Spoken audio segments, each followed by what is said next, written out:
La science-fiction est généralement considérée comme étant aux antipodes du réalisme. Or, la science-fiction, si elle use d'un topos relevant de l'ailleurs, de l'autre ou du futur, ne s'inscrit pas moins dans l'imaginaire de son époque. Alors, que dit notre époque anthropocène ? Bien que certains le nient ou d'autres apportent des nuances salutaires sur une responsabilité partagée entre tous les humains, notre espèce a colonisé les écosystèmes sans les ménager et c'est un euphémisme. Quel que soit l'espace envisagé, son habitabilité est fragilisée par endroits très fortement dégradés par une exploitation intensive, des pollutions et des nuisances résultant pour une large part des modes de production et de consommation dominants depuis l'après-guerre. L'habitabilité peut aussi dépendre d'éléments qui ne sont pas directement visibles et dont les effets ne se font sentir que par accumulation, comme la concentration de dioxyde de carbone dans l'atmosphère, conséquence de plus en plus problématique d'un mode de développement énergivore et de l'enfermement dans une trajectoire thermo-industrielle, pour parler comme le sociologue des sciences Alain Gras. Alors, comment l'humanité va-t-elle faire sans bouger d'un iota, puisque c'est la posture de principe des grandes puissances de notre monde, pour satisfaire ses besoins colossaux en énergie ?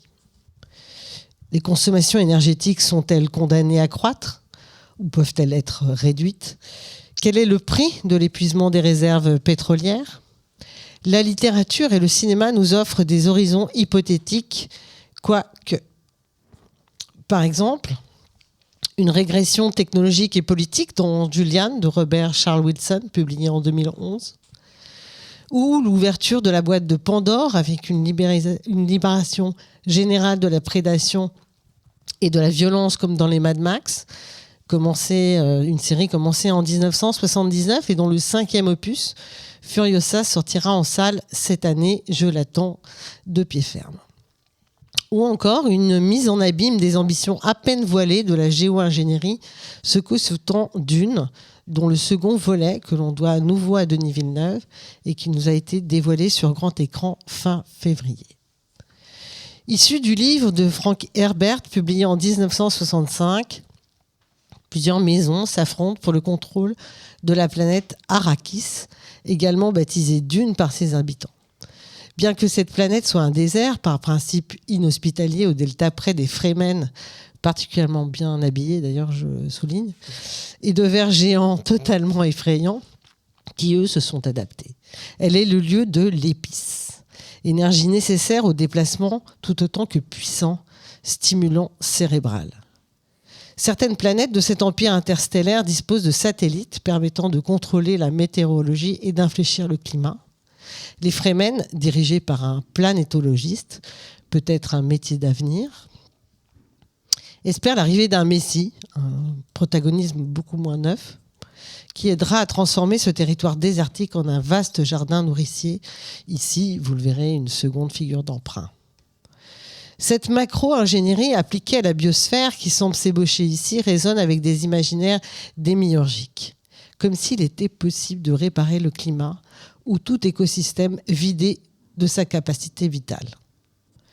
À supposer que les solutions de la géo-ingénierie soient possibles techniquement, elles auraient dans le meilleur des mondes un certain nombre d'étapes politiques à franchir.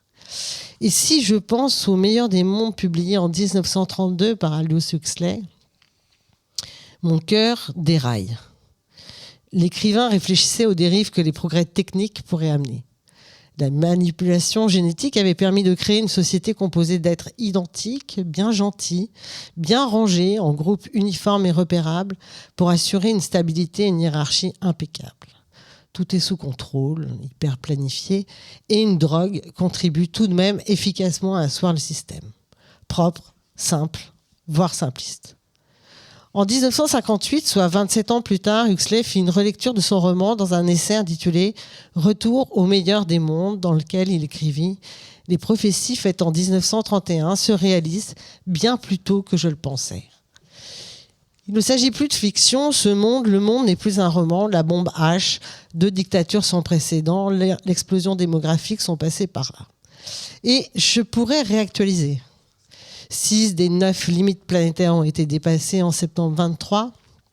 Cette même année 2023 est enregistrée comme l'année la plus chaude jamais observée. 150 000 à 260 000 espèces animales et végétales se sont éteintes.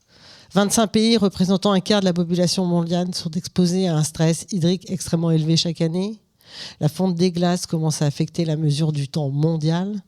Donald pourrait revenir aux manettes de la première puissance mondiale et son collègue Vladimir est collé à son char. Elon étend son empire et la super-intelligence artificielle capable de nous faire passer des vessies pour des lanternes est à l'œuvre.